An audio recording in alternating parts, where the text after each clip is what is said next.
নাযাআতাল লিশাওয়া। আল্লাহ বলেন এক সেকেন্ডে জাহান্নামের আগুনে যখন ফেলা হবে তোমার সারা দেহের চামড়া তুলে ফেলবে। নাফরমান, তোর চামড়া তুলে ফেলা হবে। তাদউ মান আদবারা ওয়া তাওয়াল্লা। দোস্ত আমার, শেষ আয়াত শোনো। আল্লাহ তাআলা বলেন সেদিন জাহান্নামের আগুন যারা যারা আল্লাহর হুকুম থেকে এক এক ওয়াক্ত নামাজ থেকে যারা নিজেরা বিমুখ ছিল, অন্যদিকে পৃষ্ঠ প্রদর্শন করে মসজিদের দিকে যায়, এদিকে আযান হয়, এদিকে যায় নাফরমান ওইদিকে, আল্লাহর হুকুম থেকে যারা মুখ ফিরায় নিছে, জাহান্নামের আগুন তাদউ, খোদার কসম আল্লাহ বলে আগুন ওই নাফরমানকে ডাক দিবে, এদিকে ওই এদিকে, ওইদিকে যাস কেন, কারা তালাশ করস বেঈমান, এদিকে আমি আগুন তোর জন্য অপেক্ষা করছি। আল্লাহ তাআলা বলেন জান্নাতি মুমিন ওয়াল্লাযীনা হুম আনিল লাগবি মুরিদুন, যাবতীয় বেহুদা কথা, অনর্থক কথা এবং কাজ থেকে নিজেকে বিরত রাখে, এটা আল্লাহ তাআলা বলেন। ওয়া ইযা সামিউল লাগবা আ'রাদু আনহু ওয়া ক্বালু লানা আ'মালুনা ওয়া লাকুম আ'মালুকুম সালামুন আলাইকুম লা নাবতাগিল জাহিলিন। আল্লাহ বলেন আমার প্রিয় বান্দা যারা, যখনই তারা অনর্থক কথা শোনে, আ'রাদু আনহু, সাথে সাথে ওই জায়গা থেকে সরে যায়। শুনে না শুধু, বরং ওই জায়গায় ত্যাগ করে, ওই জায়গায় ত্যাগ করে।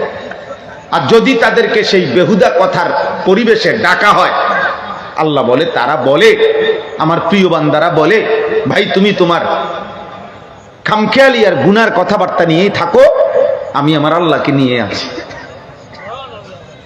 সালামুন আলাইকুম, তবে আমি তোমার জন্য আল্লাহর কাছে কল্যাণ কামনা করছি, তোমার জন্য ভালো চাই। লা নাবতাগিল জাহিলিন, আর আমার ফয়সালা শোনো, আমি কোন মূর্খ জাহেলের সঙ্গী হতে চাই না।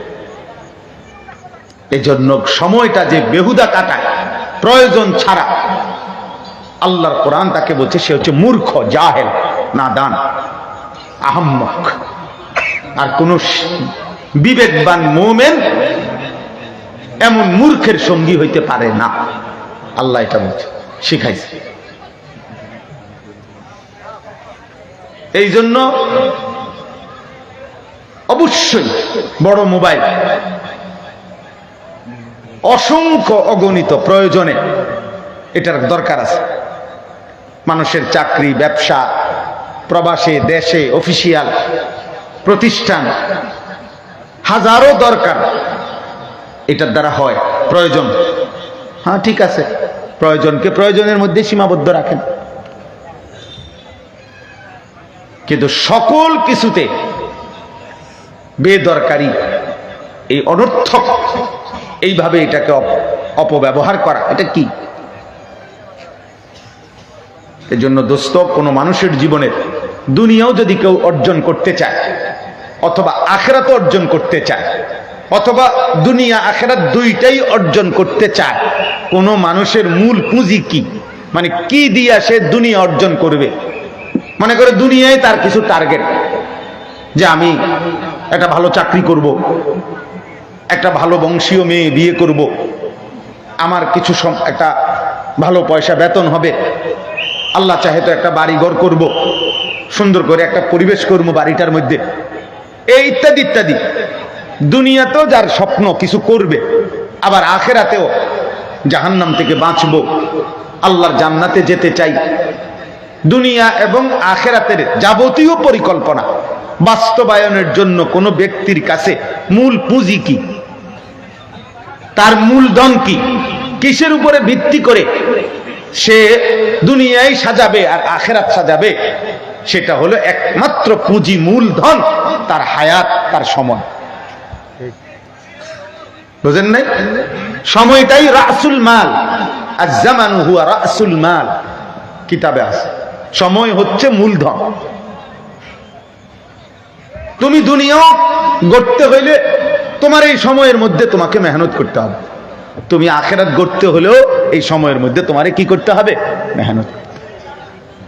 গাফেল দুনিয়াতেও ঠকে, আখিরাতেও ঠক, আখিরাতেও ঠক।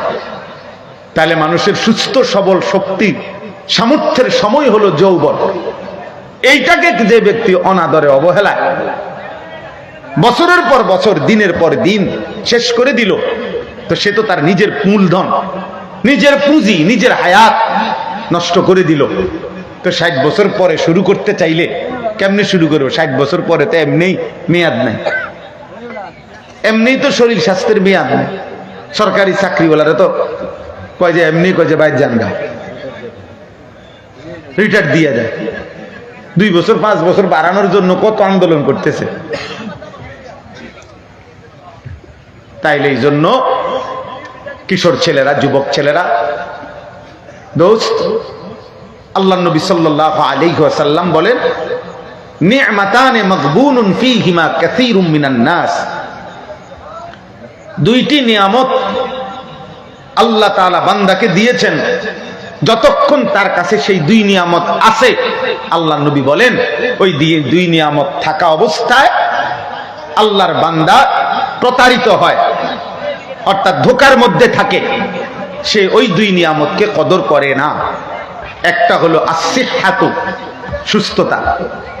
সুস্থতা আছে অথচ সে কদর করে না। আছে তো আর কি, আমার কি আর রোগ হইব না, আমার কি আর ব্যারাম হইব না। আর হলো 2 নাম্বার হলো ওয়াল ফারাগ, অবসর, সময়। সময় আছে অথচ সে তাকে কি করে না, কদর করে। রাসূলুল্লাহ সাল্লাল্লাহু আলাইহি ওয়াসাল্লাম, ভাই কথা বলো না ভাইয়া, এমনি কাজ করো। তোমরা যদি সব গুছাইতে গুছাইতে আমার 7:55 বাজলে বা 50 বাজলে আমার টাইম শেষ। সব যখন সুন্দর হইয়া গুছাবে তখন আজানের টাইম হবে। এই জন্য কথা বলো না। জি, তাইলে এই জন্য বললাম, কোরআনুল কারীমের মধ্যে আল্লাহ তাআলা বলছেন, আহুয়াল্লাযী জাআলাল লাইলা ওয়ান নাহারা খিলফাতান লিমান আরাদা আন ইয়াযাক্কারা আও আরাদা শুকুরা। আল্লাহই রাত এবং দিন পর্যায়ক্রমে বানিয়ে থাকেন, আনেন। আল্লাহ বলেন আমি করছি। প্রতিটা দিন আমি অন্ধকার বানাই, প্রতিটা অন্ধকারাচ্ছন্ন রাতকে আমি ভোর বানাই। রাত আমি আনি, দিন আমি আল্লাহ আনি। কেন? আল্লাহ বলেন এই পর্যায়ক্রমে বাই সিরিয়াল, একবার রাত একবার দিন, একবার রাত একবার দিন আমি বানিয়ে থাকি। আমার বান্দা যেন আমি আল্লাহর জিকির, আমার বন্দিগি করতে পারে।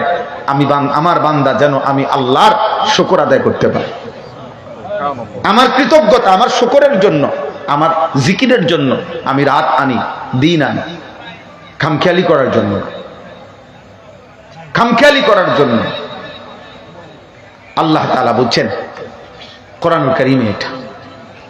তাহলে সময়ের গুরুত্ব দিতে গিয়ে কোরআনুল কারীমের মধ্যে আল্লাহ তাআলা সময়ের বিভিন্ন অংশের নামে আল্লাহ তাআলা আলাদা আলাদা কসম করেছেন, বহু আয়াত। ওয়াল ফাজর, আল্লাহ বলেন কসম করছি ফজরের ওয়াক্তে। ওয়াদ-দুহা, আল্লাহ বলেন কসম করছি সকালের সূর্য যখন পূর্ণ আলোকিত হয়, চাষতের ওয়াক্তে, মানে সকাল 8টা 9টা 10টার টাইম, এই সময়টা আল্লাহ কসম করছেন। আল্লাহ তাআলা বলেন ওয়ালায়ালিন আশর, কসম করছি 10 রাতের, রাত্রিকালীন সময়টা। ওয়াল্লাইলি ইদা ইয়াগশা, রাত্রি যখন অন্ধকার হয়, গভীর অন্ধকার রাতের কসম করছি। ওয়ান-নাহারি ইদা তাজাল্লা, দিন যখন পূর্ণ আলোকিত হয়, সেই আলোকিত দিনের কসম করছি। এইভাবে আল্লাহ তাআলা কোরআনুল কারীমের মধ্যে কসম করেছেন, কসম করেছেন।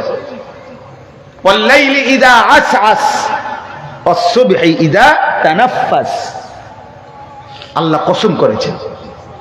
আল্লাহ বলেছে ফালা উকসিমু বিশ-শাফাক ওয়াল-লাইলি ওয়ামা ওয়াসাক, সূর্য যখন ডুবে যায়, লালিমা যখন হয়, সন্ধ্যা লাল হয় আকাশটা কিছুক্ষণ, ওই সময়ের কসম। এভাবে রাতের কসম, দিনের কসম, সকালের কসম, সূর্য অস্তের কসম, আলাদা আলাদা করে আল্লাহ তাআলা কসম করে করে সময়ের গুরুত্ব আমাদেরকে বুঝাইছে, সময়ের গুরুত্ব আমাদেরকে বুঝাইছে। আজ আমরা হাজার চেষ্টা করলেও রমজানের 1 সেকেন্ড আর ফেরত আনতে পারবো না, আর ফেরত আনতে পারবো না। রমজানের প্রথম দিন যখন চাঁদ উঠছে সেদিনও মানুষ মারা গেছে, রমজানের শেষ দিনও মানুষ মারা গেছে। মারা যায় নাই? 30 দিন প্রতিদিন মানুষ মারা যায় নাই? এত মানুষের মৃত্যু হলো। এর মাঝে আল্লাহ আমাকে আপনাকে হায়াত দিল পূর্ণ 30 দিন, পূর্ণ 30 আইয়াম মাদুদাত, গুনে গুনে 30 দিন পূর্ণ করে দিল আল্লাহ। ওয়ালি তুকমিলুল ইদ্দা, আল্লাহ তাআলা পূর্ণ করে দিলেন সংখ্যাটা। 5টা জুমা এই বছর মালিক দয়া করে ইহসান করে আমাদেরকে রমজানে, স্বাভাবিকভাবে 1 মাসে 4 জুমা হয়, এবারে রমজানের শেষ দিন জুমা ছিল, ফলে 5টা জুমা আল্লাহ আমাদেরকে মিলাইছে। আলহামদুলিল্লাহ, আলহামদুলিল্লাহ। মালিক ইহসান করেছেন, আল্লাহ তাআলা দয়া করেছেন, আল্লাহ দয়া করেছেন। এই জন্য ভাই নওজোয়ান ভাবা উচিত, আল্লাহ তো দিয়েছিলেন সব আমাদেরকে, রহমত, মাগফিরাত, নাজাত, রোজা, তারাবি, ইফতার, সাহরি, এতেকাফ, শবে কদর, সব আল্লাহ দিছিলেন। 5টা জুমা দিলেন, রমজান দিলেন, পূর্ণ 30 দিন দিলেন, সবই তো মালিক পূর্ণ দিলেন। আমি কদর করলাম কি? আমার জীবনের অর্জন কি? আমার জিন্দেগির অর্জন কি? এই ছেলে, এই বেটা, আহম্মক বেটা,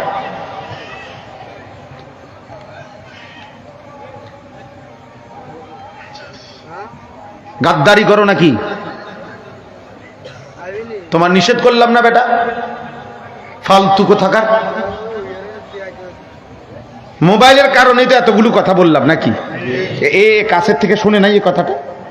বলেন না, আপনাদের বিবেকে কি বলে? ও শুনে নাই? ও তো এখন আসে বসে নাই যে হুজুর আমি এতক্ষণ ছিলাম না, আমি এই মাত্র ইয়ে বইছি, তাহলে না বুঝাইতাম যে হে এতক্ষণ কি করে নাই, শুনে না। ও এতক্ষণ শুনে নাই। আমাদের সন্তান, সোজা কথা, এই অল্প বয়সী ছেলে পেলে আমাদের গাদ্দারি করতে করতে, বাবা মার সাথে ঘাটতারামি করতে করতে কোনোখানে আর ঘাড় সোজা হয় না। হ্যাঁ হ্যাঁ, এটা আমাদের বহুত বড় মুসিবত, আপনারা বোঝেন না আর কি। মাতবর মনে করে, 14 বছর 16 বছরের মাতবরে মনে করে হে হলো 7 মহাদেশের বাদশাহ, বুঝেন না? তার ভাব হলো এমন, আমি এমন পৃথিবীতে বাস করি, আমার কেউ কিছু বলার মতো হিম্মত কারো কলজাত নেই।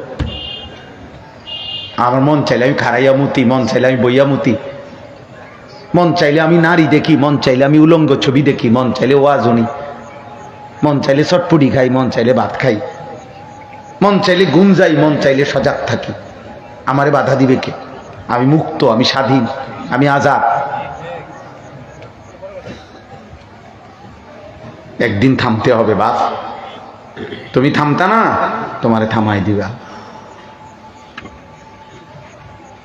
একদিন থামাই দিবে আল্লাহ তাআলা। পৃথিবীর প্রতিটা ভালো মানুষেরও মৃত্যু হয়, পৃথিবীর প্রতিটা নাফরমানেরও মৃত্যু হয়।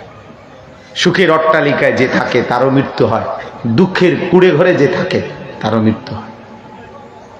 জীবনে যে কোনো দিন হাসে নাই সেও মরে যায়, যে কোনো দিন কাঁদে নাই সেও মরে যায়, সেও মরে যায়।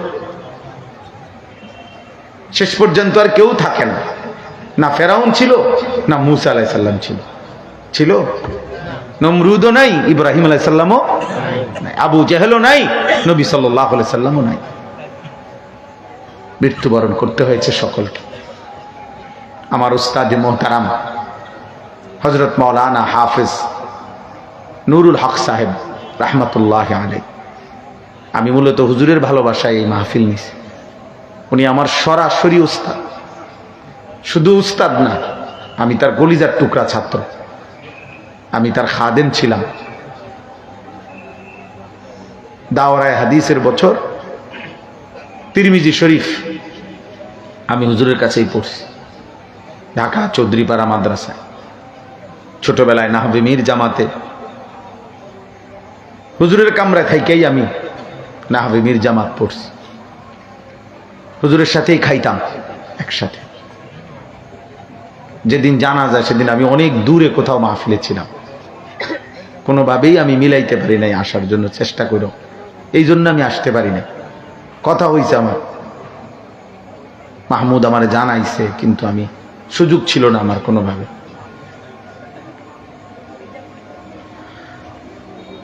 অনেক প্রিয় উস্তাদ ছিলেন। তিরমিজি শরীফ যখন আমাদেরকে পড়াইতেন, পুরা দাওরায়ে হাদিসের সর্বোচ্চ ক্লাসে যত উস্তাদ পড়াইছেন, একেবারে কোনো লৌকিকতা ছাড়া, এটা সত্য কথা যে সবচেয়ে বেশি রেফারেন্স উদ্ধৃতি হাদিসের, আমরা লিখতে লিখতে কলম বাঁকা হয়ে যেত। সবকে বৈশা হুজুরের শুধু অনবরত দলিল বলতেন, এক এক মাসআলা বলতে গেলে মানে লেখা 3-4 জনে মিলে লেখাও কুলাই পারতাম না হুজুরের, এত দ্রুত অনর্গল সব মুখস্থ বলতে পারত। সব সময় ছাত্র ভাইরা আমরা অবাক হইতাম যে কেমনে বলে, কোনোভাবে দেখতে হইতো না, শুধু বলতে থাকতেন অনবরত। আপনারা জানেন না উনি কত বড় আলেম ছিলেন। ঢাকার হাজারো হাজারো বাংলাদেশের বর্তমান শীর্ষ শেখুল হাদিস, যারা বুখারী শরীফ, মুসলিম শরীফের মতো কিতাব পড়ায়, এমন হাজারো ছাত্র আলেম ওনার ছাত্র। কিন্তু এই জীবনটা চলছে এমনি লুঙ্গি আর পাঞ্জাবি একটা পয়রা, সিধা সাদা আল্লাহওয়ালা আল্লাহ বলা মানুষ, সহজ সরল মানুষ হিসাবে জীবন কাটাইছেন। খুব বেশি বিলাসিতা করেন নাই, এমনই সব সময় একরকমই ছিল। আল্লাহ তাআলা হুজুরের কবরকে নূরে নূরে ভরপুর করে দেয়। আল্লাহ তাআলা তার সন্তান, তার নাতি নাতনি সকলকে উত্তম আশ্রয় দান করে। চলেন বাপ, আমি অনুরোধ করছি, দোস্ত আমার, বন্ধু আমার, হায়াতের কদর করা চাই, সময়ের কদর করা চাই, জিন্দেগির কদর করো নওজোয়ান। একদিন দেখবা তুমি কবরে চলে যাবা, তোমারে ডাকতে কেউ আসবে না। নষ্ট মানুষরে তেমন কেউ ডাকে না। চরিত্রহীনকে সে নিজেই চরিত্রহীন হয়, তারে তেমন কেউ ডাকে না। চরিত্রহীন লম্পটকে নিয়ে কেউ ভাবে না। সুর, ডাকায়, জুয়ারি, মদখোর, নেশাখোর, গাঁজাখোর, ফুট্টাখোর, বাবাখোর, ডাইলখোর, নারী লুভি, বেহায়া, দুশ্চরিত্র, লম্পট, চাঁদাবাজ, সন্ত্রাসী, মাস্তান, এগুলারে কেউ ভাবে না। বরং যথাসম্ভব কুত্তার থেকে যেমন বাঁচতে চেষ্টা করে, এই মানুষরূপী জানোয়ার থেকেও মানুষ বাঁচতে চেষ্টা করে।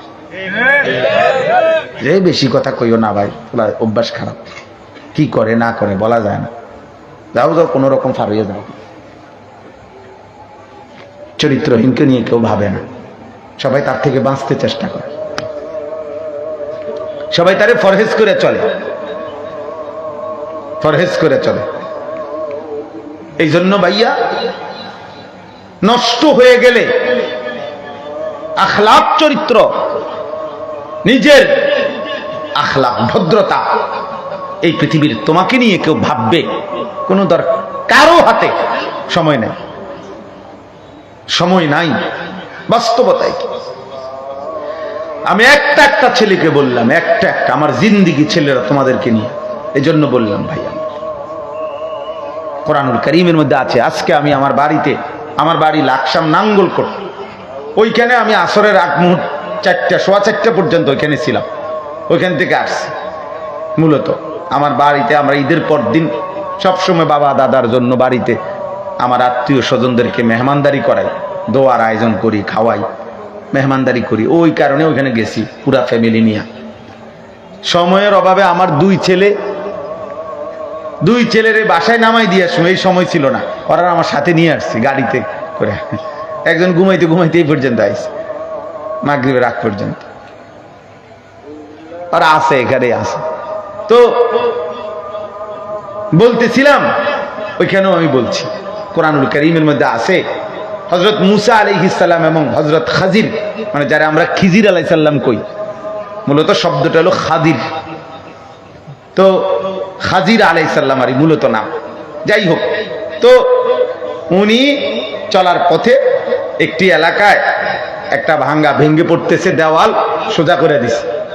সংক্ষেপে বলতেছে আর কি, মানে ওখানে আসে খাজির আলাইহিস সালামকে মুসা নবী জিজ্ঞেস করছে, এই মহল্লাবাসী আমরা একটু খাবার চাইলাম, আমগরে দিল না, মেহমানদারি করলো না, এক গ্লাস পানিও দিল না আমগরে।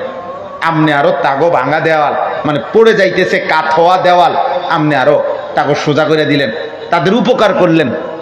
তখন তিনি বলছিলেন মুসা নবীকে, শোনো, এই কাঠ হইয়া যাওয়া দেওয়ালটার নিচে একজন ইমানদার নেককার বাবা মা তাদের এতিম সন্তানের জন্য, দুইটা এতিম বাচ্চার জন্য তারা এখানে মাটির নিচে সম্পদ স্বর্ণ রৌপ্য পুঁথা রাখছে। এটা যদি এখন পড়ে যায় আর এর উপরে যদি মাটি পড়ে যায়, তাহলে হয়তো একটা সময় ওরা, এই বাচ্চাগুলো সাবালক হইয়া ওইটা খুঁজে পাবে না। এই জন্য আমি ওয়াল সোজা করে দিছি। কেন? তাদের বাবা মা ছিল নেককার। এই জন্য বাবা মার নেককার হওয়ার বরকতে, সালেহাইন এর বরকতে পরবর্তী প্রজন্ম তারা পর্যন্ত উপকৃত হয়েছে। আমাদের দেশে মুরব্বীরা এটা বোঝে। আগের দিনে কইতো কেউ ফিসলা খাইতে গিয়া পরে নাই, মারাত্মক ব্যথা পায় নাই, কিন্তু ফিসলা খাইছে ধরেন, তো মানুষে বলতো, আমগো গ্রাম অঞ্চলেও দেখতাম, তার উপরে কোনো তার মুরব্বীর দোয়া ছিল, আল্লাহ নেতে এত বড় বিপদের থেকে কি করছে। তাহলে পূর্বপুরুষের দোয়ায় পিছনের পরবর্তী জেনারেশন ভালো থাকছে। অতএব তোমরা এটা মনে রাখো, তোমরা যারা নারী, ছবি, মোবাইল, অশ্লীলতার, নামাজ নাই, সেজদা নাই, আল্লাহ নাই, রাসূল নাই, এইভাবে তোমরা যারা জীবন শেষ করবা, তো তোমাদের পরবর্তী প্রজন্ম এর কি পরিণতি ভোগ করবে তুমি ভাইবা।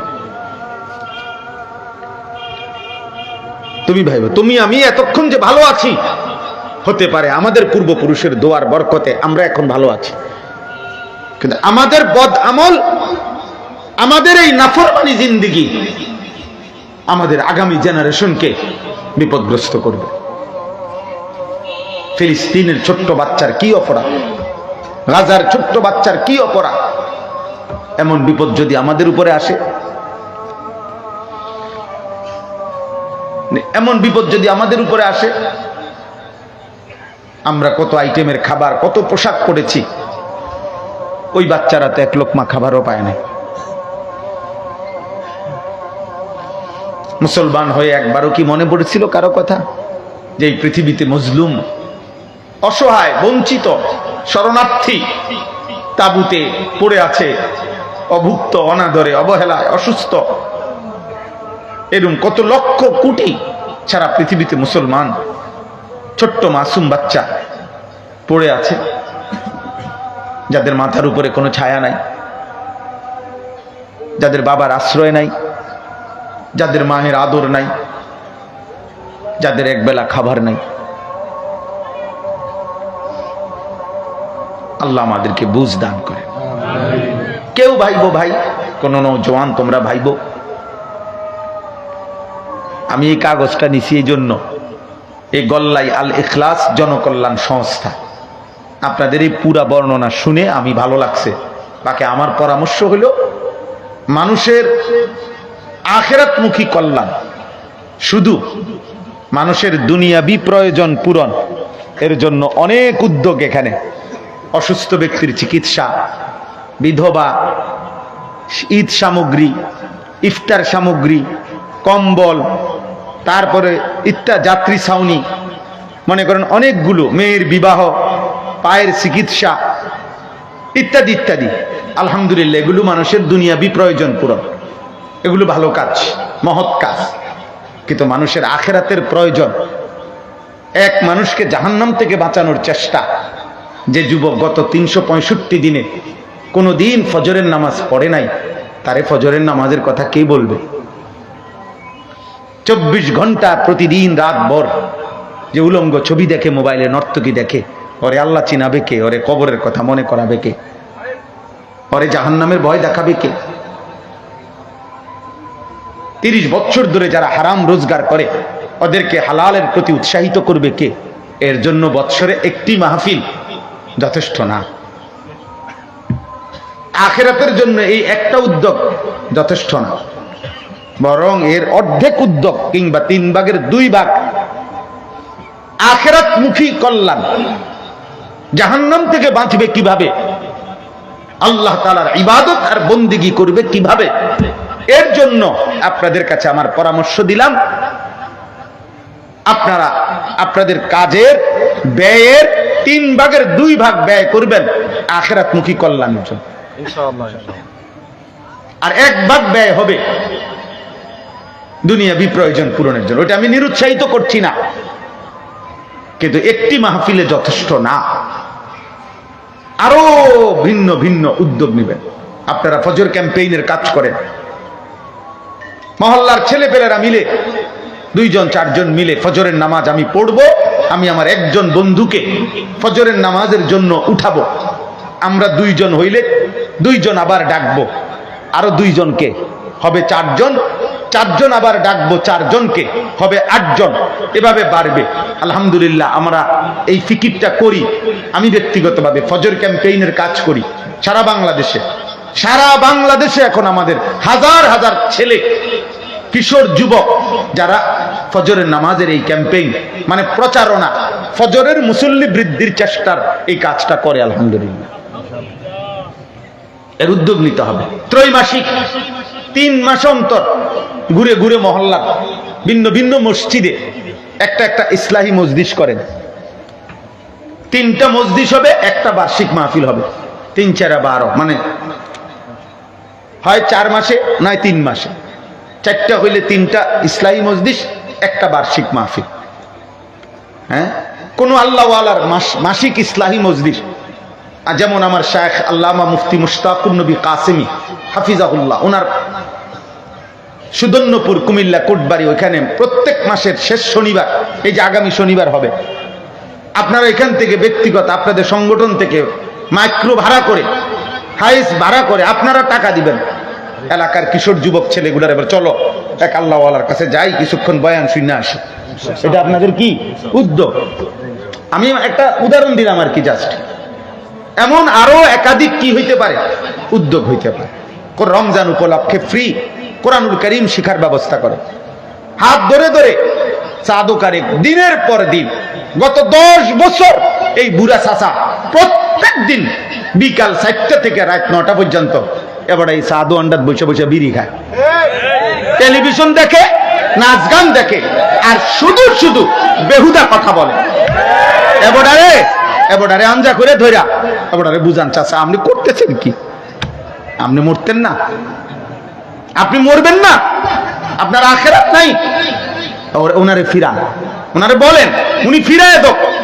আরে যাবে না, ফোলাফাইন মানুষ মাতবরি করস, ঠিক আছে ধমক দিলে ধমক দাও, তারপরও আপনি বলেন হইতে পারে ভাগ্যিও হইল, হতে পারে 1 সপ্তাহ পরে, হইতে পারে 1 বছর পরে, একবার হইল আল্লাহ দয়া করিলে উনি ভাববে না রে ভোলান্ডি তো খারাপ কিছু কয় নাই আমার, যা ফোলাইনে জন কয় যা, আর যাইতাম না দোয়ানে, গেলাম না। বদলে গেলে আল্লাহ খুশি হবে। আল্লাহ নবী সাল্লাল্লাহু আলাইহি ওয়াসাল্লাম বলে, ফাওয়াল্লাহি লা আন ইয়াহদিয়াল্লাহু বিকা রাজুলান ওয়াহিদান খায়রুন লাকা মিন হুমুরিন নাম। নবী সাল্লাল্লাহু আলাইহি সাল্লাম বলেন, আল্লাহর কসম, তোমার দ্বারা একজন ব্যক্তি, রাজুলান ওয়াহিদান, একজন ব্যক্তি আল্লাহর পথ পাওয়া, হেদায়েত পাওয়া, জান্নাতের রাস্তা পাওয়া, গুনাহ থেকে বাঁচা, খোদার কসম, নবী বলছে, কসম, এটা নবী কসম কইছে, বুঝেন নাই? ফাওয়াল্লাহ, নবীজি বলছে আল্লাহর কসম, এটা গোটা আরবের সমস্ত দামি ওট তোমারে হাদিয়া দেওয়ার চাইতে কোটি গুণে উত্তম। কয়জন? এক আল্লাহর বান্দা, আল্লাহ চিনছে। আমরা আলহামদুলিল্লাহ আমার শায়েখের সাথে সুদন্যপুরে এতেকাফ করছি 10 দিন। এই 10 দিন প্রায় 1100 সাথী, 1100 মানুষ এক মসজিদে এতেকাফ করছে। বুঝে ধরে আপনার 5 তালা মসজিদে,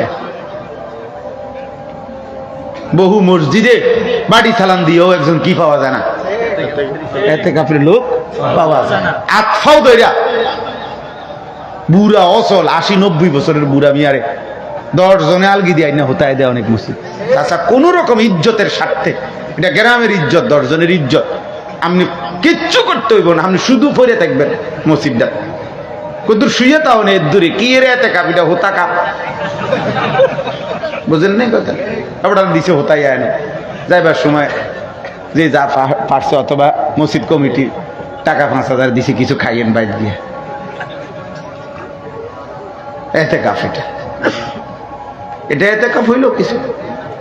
আল্লাহ আমাদেরকে বুঝ দান করে। এই জন্য দোস্ত, আমার উস্তাদে মোহতারামের কথা বলাতে আমি এগুলা বললাম। হুজুর যেহেতু উপদেষ্টা ছিলেন, আপনাদেরকে আজ জীবিত থাকলে তো তিনি বলতেন। আমি আমার উস্তাদের একজন ছাত্র হিসাবে আমিও মনে করি এটা আমারই সংগঠন। এই আন্তরিকতা নিয়ে আমি বললাম যে আপনারা দ্বীনি আরো কি হইতে পারে, আপনারা এই উদ্যোগ নেবেন। আল্লাহ তাআলা এই নওজোয়ান ভাইদেরকে তৌফিক দান করে। চলেন আর একটু কথা একসাথে বললে শেষ হয়ে যাবে কথাগুলো। তো রাসূলুল্লাহ সাল্লাল্লাহু আলাইহি ওয়াসাল্লাম যখনই আযাবের ভয় দেখাইতেন, জাহান্নামের কথা বলতেন, তো মক্কার কাফেররা বিদ্রুপ করত, হইব আযাব, এরকম কয় মাইতো না। আমাকে দেশের তো অনেক মানুষ অনেক আও রাহো হুজুর রাখ, যত কয় অত না, কইতে লাগলে কেউ কম কয় না, ও মাইক পাইলে সবই কয়, ওটা একটা ঠেলা মেরে হালাই দিল আর কথাটা উড়ে এলো আর কি।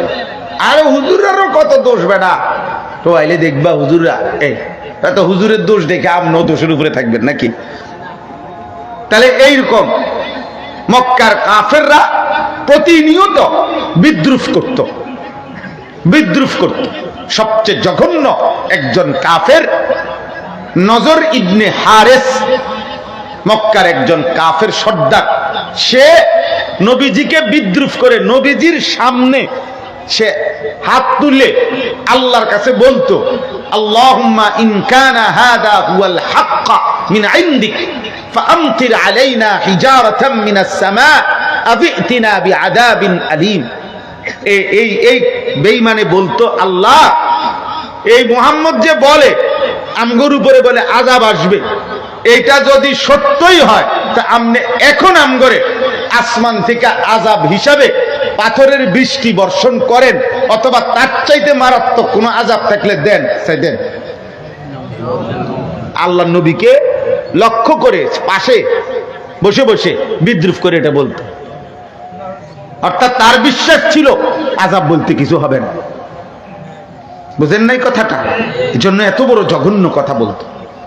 আল্লাহ তাআলা এই নাফরমান নজর ইবনে হারেসের কথার জবাব দিতে গিয়ে আল্লাহ তাআলা এই সূরা নাজিল করে এই প্রসঙ্গটা, আযাবের কথাটা, এবং সেদিন হাসরের ময়দানে পাপী জাহান্নামী নাফরমানের কি হবে সেই কথাটা সংক্ষেপে আল্লাহ তাআলা এখানে উল্লেখ করেছেন। এবার আপনি শুধু তর্জমাটা শুনেন, আপনি বুঝবেন, আপনারা একবার সহজ, আপনারাই বুঝবেন।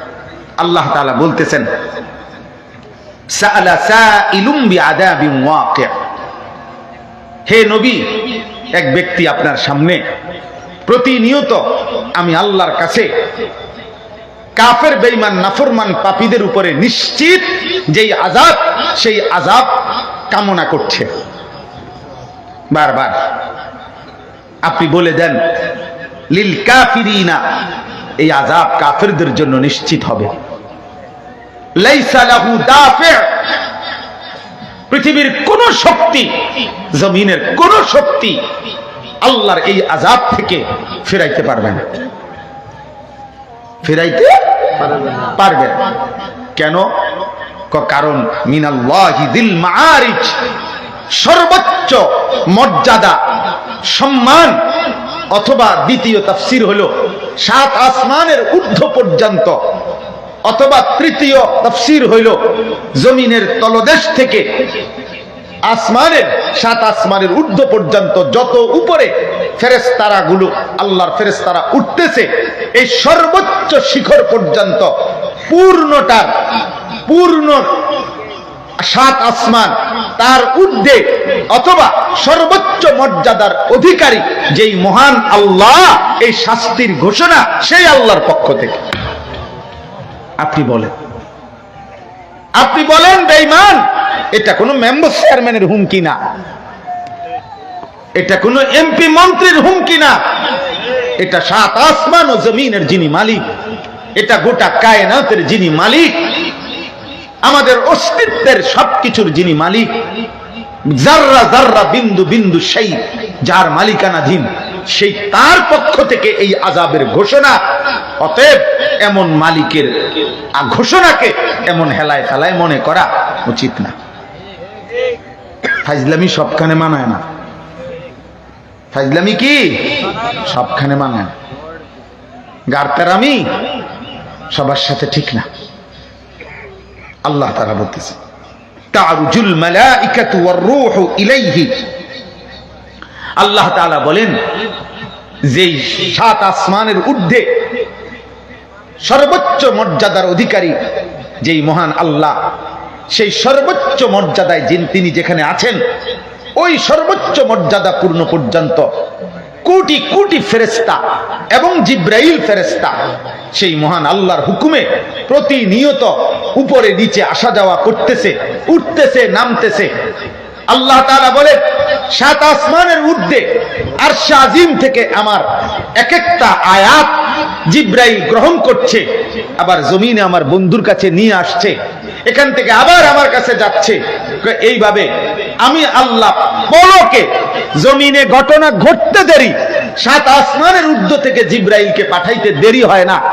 এত বড় ঊর্ধ্বে, এত উঁচা, এত দূরে, এত বহু দূরে, এত বড় বিষয়টা যেই আল্লাহ আমি সেকেন্ড সেকেন্ড মুহূর্তে মুহূর্তে নিয়ন্ত্রণ করতে পারছি, সেই আমি আল্লাহর পক্ষ থেকে আযাবের ঘোষণা। আল্লাহর শক্তি সম্পর্কে আইডিয়া দিল। হযরত আবু বকর সিদ্দিক রাদিয়াল্লাহু তাআলা আনহু, উনাকে আবু বকর সিদ্দিক বলে কেন? সবচেয়ে নবীদের পরে সবচেয়ে বড় সত্যবাদী এই কায়নাতে, আল্লাহর সৃষ্টিতে আবু বকর সিদ্দিক। সমস্ত নবীদের পরে সর্বশ্রেষ্ঠ মানুষ হযরত আবু বকর সিদ্দিক রাদিয়াল্লাহু তাআলা আনহু।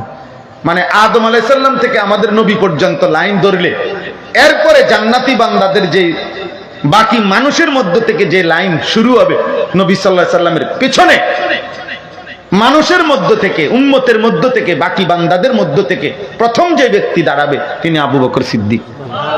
আফদালুন নাস বা'দাল আম্বিয়া আবু বকর। সেই আবু বকর সিদ্দিক রাদিয়াল্লাহু তাআলা আনহু মেরাজের ঘটনা শুনবার পরে মক্কার কাফেররা জিজ্ঞেস করছে, মুহাম্মদ, এক রাত্রের কিছু অংশেই তোমার বন্ধু, তোমার সাথী মুহাম্মদ মক্কা থেকে মসজিদে আকসা, যেটা এখান থেকে 1 মাসের দূরত্ব, ওইখান থেকে 7 আসমান, সেখান থেকে তার প্রভুর দরবার আরশ, সেখান থেকে আবার ফিরে আসে মক্কায় চলে আসছে। এটাও কি সম্ভব? এটাও তোমার বিশ্বাস হয়? আবু বকর সিদ্দিক রাদিয়াল্লাহু তাআলা আনহু বলেন, এর চাইতে বড় বিষয়ও আমার বিশ্বাস হয়। সেইটা কি? সেইটা হলো এখানে জমিনের 1 সেকেন্ডের ঘটনা ঘটতেই, প্রশ্ন আসতেই সেই আরশ আজিম থেকে আল্লাহর হুকুম নিয়ে জিব্রাইল সেকেন্ডের ভিতরে এখানে চলে আসে। এটা যদি সম্ভব হয়, এটা সম্ভব হবে না কেন? আবু বকর সিদ্দিককে নবী শুনে বলেন, আবু বকর, এজন্যই তুমি সিদ্দিক, তুমি হচ্ছ সবচেয়ে বড় সত্য, যে আমার কথাতে এক বিন্দু কোনোদিন সন্দেহ করো না, সন্দেহ করো না। আল্লাহ তাআলা বলেন সেই আযাব কোন দিন হবে? নিশ্চিত আযাব হবে কিনা বলেন? কথা বলেন না কেন? আল্লাহ বলেন সেই আযাবটা হবে কোন দিন? ফি ইয়াউমিন কানা মিকদারুহু 50,000 সানা। আপনি বলে দেন বন্ধু, সেই আযাব হবে ওই দিন, ওই হাসরের দিন, ওই কিয়ামতের মাঠের দিন, যেদিন আল্লাহ বলে, বান্দা, যেই দিনের একদিন হবে, হাসরের ময়দানের দিনটা হবে 50,000 বছরের সমান। কয় হাজার বছর দোস্ত? 50,000 টাকা আর 50,000 বছর এক কথা? আপনি বুঝছেন 50,000 বছর বলতে? কথাটা বুঝছেন? আন্দাজ করছেন কিছু? আমনের আমার বাপ দাদার 14 গোষ্ঠীর কত মানুষের, কত হাজার মানুষের হায়াত একত্র করলে হবে 50,000 বছর। ফি ইয়াউমিন কানা মিকদারুহু 50,000 সানা। আল্লাহ বলে আযাব হবে সেদিন, যেদিন হাসরের ময়দানের দৈর্ঘ্য হবে 50,000 বছর। আযাব শুরু হলে চলতে থাকবে 50,000 বছর, দাঁড়িয়ে থাকতেই হবে হাসরের মাঠে 50,000 বছর। বলেন, আল্লাহ তাআলা বলবেন, বান্দা আজ তুমি বুঝলা না, তবে এটা শুনো, সেই আযাব নিশ্চিত, বিআযাবিন ওয়াকি', অবশ্যই হবে। ফাসবির সাবরান জামিলা।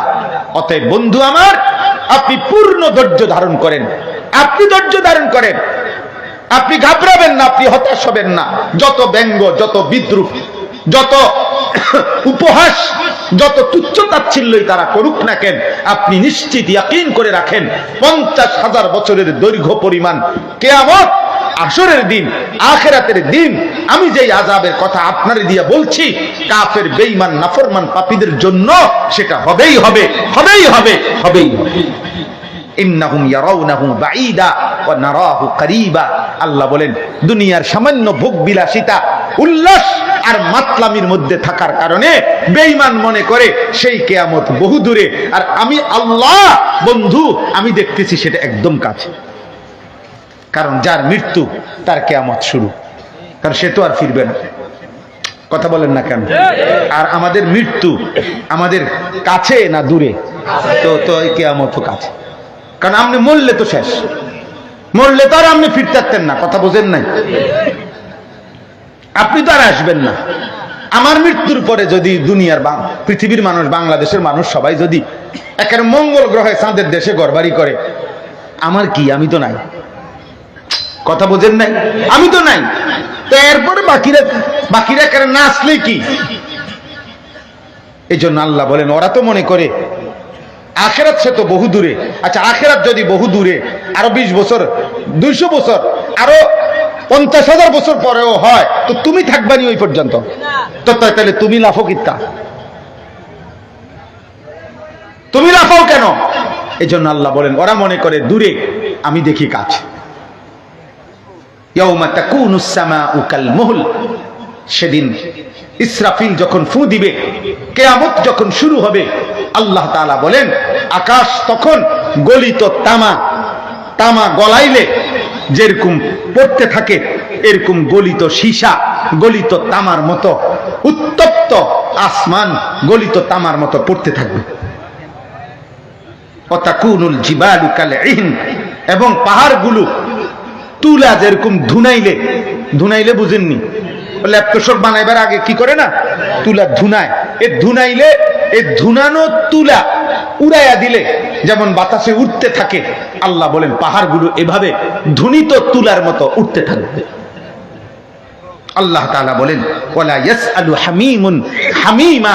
একেবারে কলিজার টুকরা কোন বন্ধুও সেই হাসরের ময়দানে তার কোন কলিজার টুকরা বন্ধুরেও, আপন ঘনিষ্ঠ বন্ধুও বন্ধুকে ভালো মন্দ কিছুই জিজ্ঞেস করবে না। ইউবাসসারুনাহুম। অথচ একজন আরেকজনকে দেখবে। এ তোমার সেই বন্ধু, বিগত 20 বছর যারা একসাথে মদ খাইছো, গাঁজা খাইছো, একসাথে 30 বছর বিড়ি খাইছো, এক দোয়ানে চা দোয়ানে গপ মারছো, এবার ওই যে কাকু। আল্লাহ তাআলা বলে, এভাবে একজন পরিচিত বন্ধু একজনকে দেখবে, কিন্তু কেউ কাউকে জিজ্ঞেস করবে না।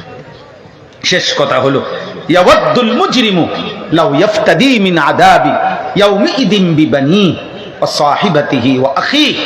দোস্ত আমার, বাপ আমার, আল্লাহ বলে সেদিন হাসরের ময়দানের এই ভয়ানক দৃশ্য দেখে আল্লাহ তাআলা বলে, প্রত্যেকটা পাপী, নাফরমান, জাহান্নামী খোদার কসম আল্লাহর কাছে বলবে, আল্লাহ আজকে এই হাসরের ময়দানে আমার সন্তানদেরকে জাহান্নামে দিয়ে দেন, আমার স্ত্রীকে জাহান্নামে দিয়ে দেন, আমার ভাই বোনদেরকে জাহান্নামে দিয়ে দেন, আমার পুরা গ্রাম, আমার মহল্লাবাসীদেরকে জাহান্নামে দিয়ে দেন, এই পৃথিবীর সমস্ত মানুষকে জাহান্নামে দিয়ে দেন। খোদার কসম আল্লাহ বলে, সে শুধু বলবে সুম্মা ইউনজি, মাওলা আমারে বাঁচায় দেন। আরে তোর আব্বাও নেই, আর রাখে না আব্বা, খেতা দিলেন আব্বার, আব্বারে জাহান্নামে দেন মাওলা, আমারে বাঁচায় দেন। এটা তোমার স্ত্রী, ওরে বাদ দেন স্ত্রী। ওই তোমার ছেলে, আর রাখেন ছেলে, আমারে বাঁচায় দেন। ওমান ফিল আরদি জামিআ সুম্মা ইউনজি, আল্লাহ শুধু আমারে বাঁচান, আমারে বাঁচান। ইয়া রব্বি নাফসি নাফসি, ইয়া রব্বি নাফসি নাফসি, আল্লাহ আমাকে বাঁচান, আমাকে বাঁচান, আমাকে আমাকে। মা চাই না, বাপ চাই না, স্ত্রী চাই না, সন্তান চাই না, গ্রামবাসী মহল্লাবাসী চাই না, গোটা পৃথিবীর সবাইরে জাহান্নামে দিয়ে হলেও আমারে বাঁচায় দেন। কাল্লা, আল্লাহ বলবেন না, কখনোই হবে না, তোমার শাস্তি তোমাকেই ভোগ করতে হবে। ইন্নাহা লাযা, বান্দা এখন তোমাকে যেই জাহান্নামে ফেলা হবে সেটা হবে ধাউ ধাউ লেলিহান আগুনের শিখা, নাজ্জাআতাল লিশাওয়া। আল্লাহ বলেন এক সেকেন্ডে জাহান্নামের আগুনে যখন ফেলা হবে তোমার সারা দেহের চামড়া তুলে ফেলবে, চামড়া খসাইয়া ফেলবে, চামড়া ফ্রাই বানায় ফেলবে, ফ্রাই খসিয়ে ফেলবে। মানুষ কথার প্রসঙ্গে বলে কিনা দুনিয়া এমন ফিডা ফিট করে চামড়া তুলালাম। আল্লাহ তাআলা বলেন খোদার কসম, এই আয়াতের অর্থ এটা। আল্লাহ বলে তোরে এখন এমন আগুনে ফেলা হবে, নাফরমান, তোর চামড়া তুলে ফেলা হবে এখন। তাদউ মান আদবারা ওয়া তাওয়াল্লা। দোস্ত আমার, শেষ আয়াত শোনো। আল্লাহ তাআলা বলেন সেদিন জাহান্নামের আগুন, যারা যারা আল্লাহর হুকুম থেকে, এক এক ওয়াক্ত নামাজ থেকে যারা নিজেরা বিমুখ ছিল, অন্যদিকে পৃষ্ঠ প্রদর্শন করে মসজিদ এদিকে যায়, এদিকে আযান হয়, এদিকে যায় নাফরমান ওইদিকে, আল্লাহর হুকুম থেকে যারা মুখ ফিরায় নিছে, জাহান্নামের আগুন তাদউ, খোদার কসম, আল্লাহ বলে আগুন ওই নাফরমানকে ডাক দিবে, এদিকে ওই এদিকে, ওইদিকে যাস কেন, কারে তালাশ করস বেঈমান, এদিকে আমি আগুন তোর জন্য অপেক্ষা করছি। আজ তোকে বুঝাবো আমার রবের একটা একটা সেজদা না দেওয়ার শাস্তি কি। দিগা আল্লাহ বলে যারা যারা আমি আল্লাহকে ভুলে, আখিরাতকে ভুলে দিবানিশি শুধু সম্পদ জমা করেছে, আর সেই সম্পদকে আগলাইয়া কৃপণের মতো দুনিয়ার জন্য ধরে রাখছে। কিসের যাকাত, কিসের সাদকাতুল ফিতির, কিসের দান, কোথায় হজ, কোথায় উমরা, কোথায় আল্লাহর রাস্তায় খরচ করা, কিচ্ছুর খবর নাই। হালাল হারাম মিশ্রিত, সুদে ঘুষে কিস্তিতে বাটপারি সিটারি 2 নম্বরি 6 নম্বরি করে শুধু কেবল সম্পদ জমা করেছে। আল্লাহর কসম, আল্লাহর কসম, জাহান্নামের আগুন নিজে তাকে ডেকে ডেকে তাই না নিয়ে আসবে জাহান্নামের ভিতরে। আল্লাহ আমাদেরকে হেফাজত করে, আল্লাহ আমাদেরকে হেফাজত করে। আমার ভাই, আমার বন্ধু, আমার বাপ, আমার চাচা, আমার পর্দার আড়ালের মা বোন, আমরা সবাই, আমরা আল্লাহ তাআলা আমাদেরকে রমজান দিয়েছেন। আল্লাহ তাআলা বলছে বান্দা আমি সর্বোচ্চ চেষ্টা করেছি, বান্দা আমি নিজের হাতে রমজান সাজাইছি। ইফতার, সাহারি, রোজা, তারাবি, এতেকাফ, শবে কদর, রহমত, মাগফিরাত, নাজাত, 1-70 চারিদিক দিয়া ব্যারিকেড দিয়া, মানে মনে করেন পুরা প্যান্ডেলের চারখান দিয়া আটকাইয়া, এমন ভাবে বলছি শুধু একটা দরজা খুলছি। আমি আল্লাহ চাইছি ওই দিক দিয়া বসো, এদিক দিয়া বসো, এন দিয়া বসো, এন দিয়া বউ, ওইন দিয়া বউ, এখানে ডাকো, ওখানে ডাকো, সকালে ডাকো, দুপুরে ডাকো, রাতে ডাকো, সব অবস্থায় আমি মাসটাকে এইভাবে আটকাইছি। শুধু একটা দরজা খোলা রাখছি, সেটা শুধু জান্নাতের দরজা। রমজানের প্রথম থেকে শেষ পর্যন্ত তুমি শুধু ডাকবা, তুমি শুধু চাইবা, তুমি শুধু মাফ চাইবা, আমি শুধু জান্নাতে ঢুকাবো। এজন্য জাহান্নামের দুয়ারও বন্ধ, শয়তানও আটকায় রাখছি। আমি চাইছি আমার বান্দা শুধু জান্নাতে ঢুকাইতে। সেই রমজান যার জীবনে কোনো আসর করে নাই, আহা বদনসিব। এত বড় রমজান যার জীবন থেকে চলে গেল, অথচ যেমন চেহারা তেমনই, যেমন বিড়ি তেমন বিড়ি, যেমন মিথ্যা তেমন মিথ্যা, যেমন নাটক সিনেমা দেখা ওই একই রকম, ওই একই রকম গান বাদ্য। হায় ধিক তোর কপালে, আফসোস তোর জীবন, আফসোস বদনসিব, দুর্ভাগ্য তোমার কপালে, অভিশপ্ত এই জীবন, আফসোস এই জীবনের, যে জীবন এত বড় রমজান পেল, 30 দিন পূর্ণ পেল, কিন্তু জিন্দিগির কোনো পরিবর্তন করতে পারল না, জীবনের কোনো পরিবর্তনই হইল না। আল্লাহ তাআলা আমাদেরকে রমজান পরবর্তী আমাদের জীবন সুন্দর করার সবক, কলিজার মধ্যে এই ফিকির, জাহান্নামের ভয় আল্লাহ তাআলা আমাদের দিলে দান করেন। আল্লাহ তাআলা এই গল্লাই আল ইখলাস জনকল্যাণ সংস্থা আল্লাহ তাআলা কবুল করেন। আল্লাহ তাআলা আমার হুজুরের কবরকে নূরে নূরে ভরপুর করে দেন। এলাকার মহল্লার আশপাশের যত কবরবাসী আছে আল্লাহ তাআলা সকলকে মাফ করে দেন। মাশাআল্লাহ। প্রবাসী যারা এই মুহূর্তে, তো সারা পৃথিবীতে আমাদের বাংলা ভাষাভাষী যত প্রবাসী অনেক পেরেশানিতে আছে, সারা বিশ্ব পরিস্থিতি, যুদ্ধ পরিস্থিতির কারণে প্রবাসীরা ছটফট করছে। এখান থেকে, দেশ থেকে মা বাবা স্ত্রী সন্তান আহাজারি পেরেশানি করছে। আল্লাহ তাআলা যেন প্রতিটি প্রবাসী বাবা ভাইকে সুস্থতার সাথে, নিরাপত্তার সাথে রাখেন। আল্লাহ যেন ঈমান আমলের সাথে রাখেন।